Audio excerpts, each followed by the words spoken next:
Buenos días, espero que estéis bien.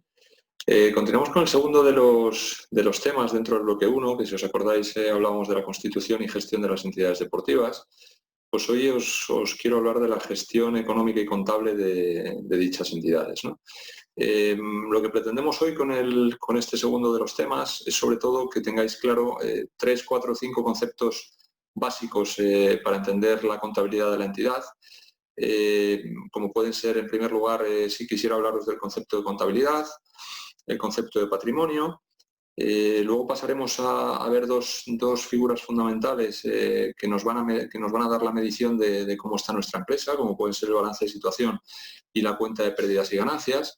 Y por último, después de este análisis financiero, este análisis contable de la sociedad, entraremos un poco por encima, sobrevolando el tema de la fiscalidad de las empresas deportivas, viendo sobre todo aquellos impuestos a los que estamos sujetos y también a los que estamos exentos.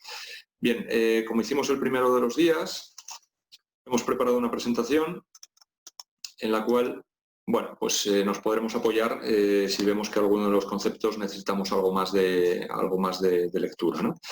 Bien, como os decía, el primero de los conceptos importantes es el concepto de contabilidad. ¿A qué llamamos contabilidad de la empresa? Aquí os digo que os la definimos como una técnica empresarial que nos permite conocer de forma ordenada y sistemática la evolución económica y financiera de la empresa, ¿no?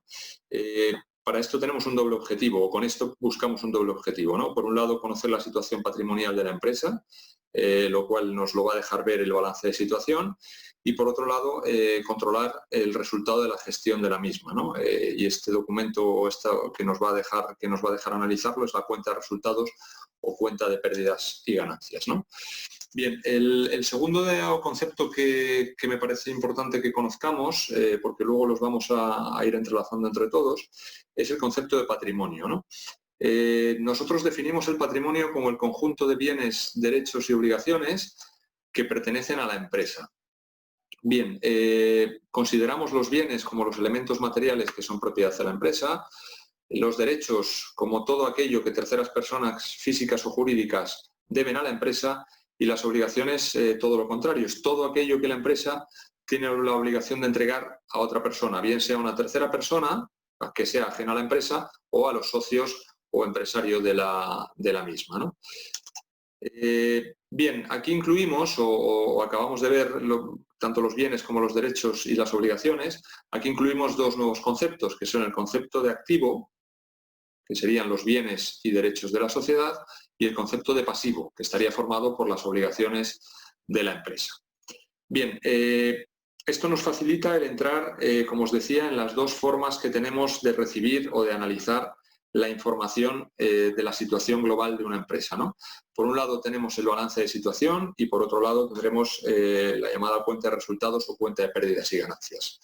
El balance de situación, empezamos por él, es el documento contable que recoge el conjunto de obligaciones y derechos adquiridos por la entidad deportiva, lo cual nos va a dejar ver, como os decía al principio, la situación patrimonial de la empresa. Bien, aquí hay tres elementos que van a aparecer en este balance de situación. Por un lado tendremos el activo, que a su vez definiremos entre activo corriente y activo no corriente en función de las partidas que en él consten. En segundo lugar tenemos el pasivo, exactamente lo mismo, que tendremos el pasivo corriente y pasivo no corriente. Y el tercer término importante que aparece en un balance de situación es el patrimonio neto.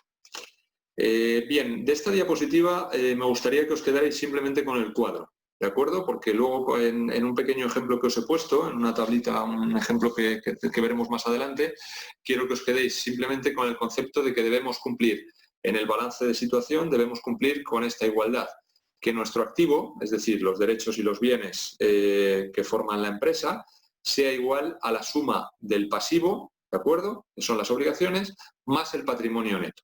¿Vale? Quedaros simplemente con esto para cuando veamos el ejemplo podamos hacer mención a esta diapositiva, como os digo. Bien, como os decía, vamos a analizar las tres partidas que aparecen en un balance de situación. Por un lado, el activo, que os recuerdo que son los bienes y los derechos de una empresa, ¿no? Los dividimos en activos corrientes y activos no corrientes. Los activos corrientes son aquellos bienes o derechos que permanecen en la entidad deportiva por un periodo de tiempo inferior a 12 meses. Aquí os pongo diferentes ejemplos. Pueden ser las existencias, deudores comerciales, inversiones financieras, efectivos, saldos bancarios, etc. ¿De acuerdo? Esto formarían los activos corrientes. Por otro lado, los activos no corrientes, en el cual os hablo de inmovilizado intangible, por ejemplo, programas informáticos, os hablo de inmovilizado material, como pueden ser, por ejemplo, el mobiliario o un terreno.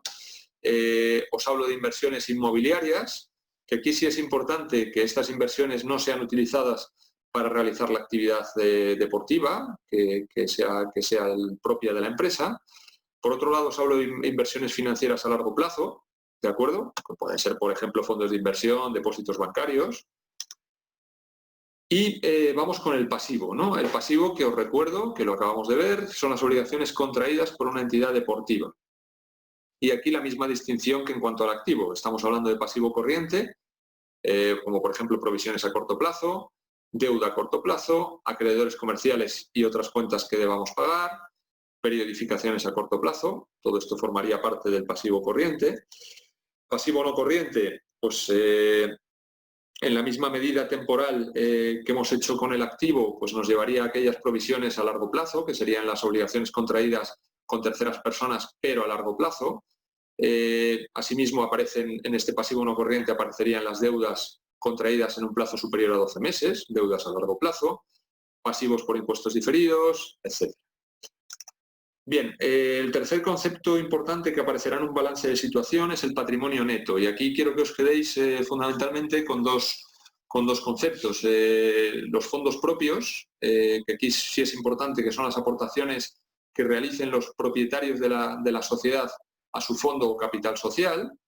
Las reservas, que son los resultados positivos que se hayan obtenido en ejercicios anteriores y que hayan quedado dentro de la empresa. Los resultados del ejercicio en curso, donde el balance de situación se ha analizado, y otros tipos de aportaciones que hayan realizado los socios, ¿vale?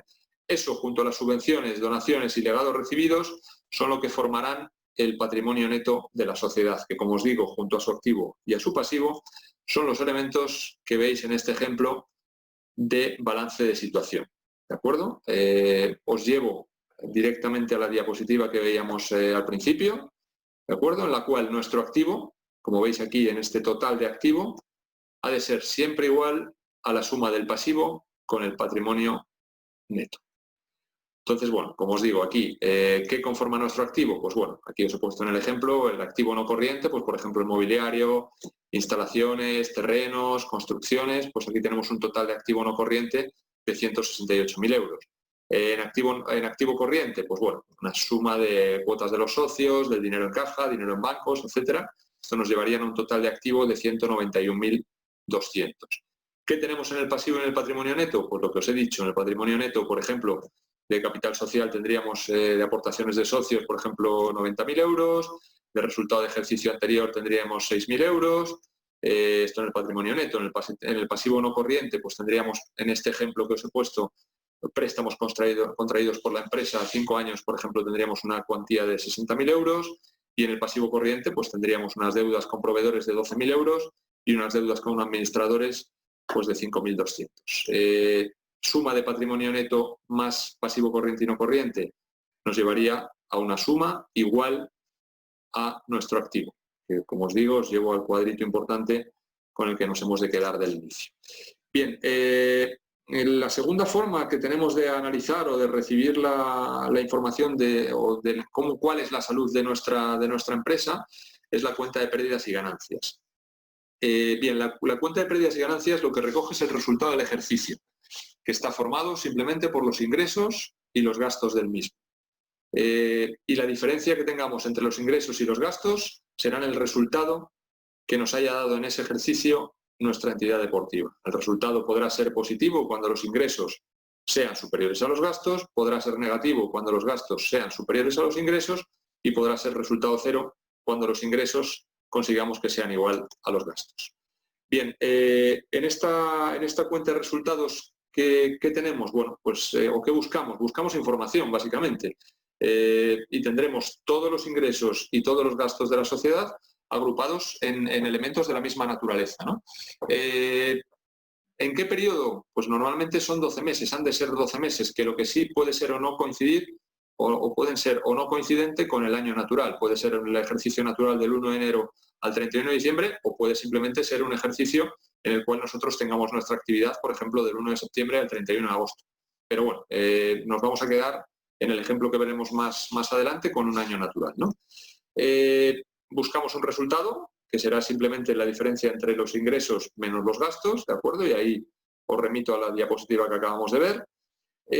Y en este contenido, los conceptos que tienen que figurar en este plan general contable los vemos en el ejemplo que os he puesto a continuación, que es un modelo de cuentas y pérdidas y ganancias a 31 de diciembre, de una entidad deportiva en la cual simplemente vemos los ingresos, vemos los gastos que ha tenido y después de impuestos, pues el ejercicio nos dará un resultado que en este caso, como veis, pues es un resultado positivo, porque los ingresos, como veía, son mayores que los gastos. Bien, con todo esto, tanto con el balance de situación como con la cuenta de pérdidas y ganancias, lo que hemos buscado es buscar la información o tener la medida de cómo está nuestra empresa, de cuál es la salud de la empresa, ¿no? Y para eso, bueno, pues lo que deberemos hacer posteriormente es un análisis de la situación contable, ¿no? Que deberemos efectuarlo de forma periódica y continuada, como aquí os digo, sobre todo para que si tenemos algún tipo de problema en la sociedad lo detectemos lo antes posible y podamos corregirlo en cuanto este problema sea detectado, ¿no? ¿Qué requisitos debe cumplir este análisis, este diagnóstico? Bueno, pues evidentemente ha de basarse en datos reales y relevantes, ha de hacerse a tiempo, ha de ir acompañado de soluciones, o sea, de nada sirve que hagamos un análisis de cómo está nuestra sociedad si no somos capaces de luego tomar o de tomar las soluciones o de tomar las decisiones que sean sobre todo adecuadas, pero también que sean factibles de llevar a cabo. Y también debemos analizar todos los departamentos de la empresa. Bien, como aspectos importantes de este análisis, bueno, os pongo aquí una serie de valores que yo considero que debemos de analizar, ¿de acuerdo? Los vemos un poco por encima: composición de masas patrimoniales y su calidad, los efectos de la inflación, sobre todo los valores, los que son normales o los que son poco representativos, donde tenemos empresas con fuerte estacionalidad. Imaginaros un club deportivo en el cual tenemos 10 meses de trabajo, dejamos julio a agosto y en septiembre arrancamos la pretemporada. Bueno, pues aquí tenemos una empresa deportiva en la cual la estacionalidad es importante porque tenemos 2 meses, 3 meses al año en el cual no tenemos actividad, ¿no? Con lo cual debemos de analizar y no sacar conclusiones erróneas de cuándo estamos facturando, cuándo estamos gastando, etcétera, ¿no? El tamaño de la empresa y su situación geográfica, evidentemente, y la información económica o legal de carácter general, bien sea de nuestro sector o bien sea de los sectores generales del país. Bien, pasamos por último a la fiscalidad, como os decía, a la fiscalidad de las entidades deportivas, ¿no? Aquí, aunque luego veremos los 3 impuestos básicos que más nos pueden afectar, que serán el IVA, el IRPF y el IAE, sí que es cierto que lo que es importante distinguir es el diferente tratamiento fiscal dependiendo de si la entidad tiene o no fines lucrativos, ¿no? Entonces, donde no tenemos fines lucrativos, podemos tener exención total de algún impuesto o, en el caso de no cumplir todos los requisitos, pues tendremos una exención parcial. Pero si la empresa tiene fines lucrativos, evidentemente habremos de afrontar el impuesto de sociedades, el pago del impuesto de sociedades al completo, ¿no? Esto queda definido en la Ley 49/2002 de 23 de diciembre, que se puede aplicar, entre otras, a fundaciones, asociaciones declaradas de utilidad pública. Si recordáis el tema 1 de este bloque que os hablaba ayer, os acordáis de la importancia que dábamos a poder que nuestro club fuera declarado asociación de utilidad pública, entre otras cosas, por ejemplo, para esta exención de impuestos que os hablo. También este régimen fiscal puede ser aplicable a federaciones deportivas, comités olímpicos, etcétera. Bien, como os digo, estas entidades han de cumplir una serie de requisitos, siendo voluntaria la aplicación de la ley mediante su solicitud a Hacienda. ¿Cuál es la ventaja de poder acogernos a esta ley? Pues que gozaríamos de una exención total en el impuesto de sociedades, para gran parte, a lo mejor no todas, pero sí para gran parte de las rentas obtenidas por nuestra entidad, ¿de acuerdo? Para aquellas rentas que no estuvieran exentas, nuestro tipo impositivo sería de un 10%, ¿de acuerdo? Además, estas entidades que, como os digo, les podamos estar sujetos a la aplicación de la ley, pues podríamos tener una serie de beneficios fiscales en los impuestos sobre bienes inmuebles, en los impuestos sobre actividades económicas y también en los impuestos de incremento del valor de los terrenos de naturaleza urbana. Aquellas empresas que, como os digo, se puedan acoger a la ley pero no cumplan todos los requisitos, pues sí que tendrían una exención parcial en este pago del impuesto de sociedades.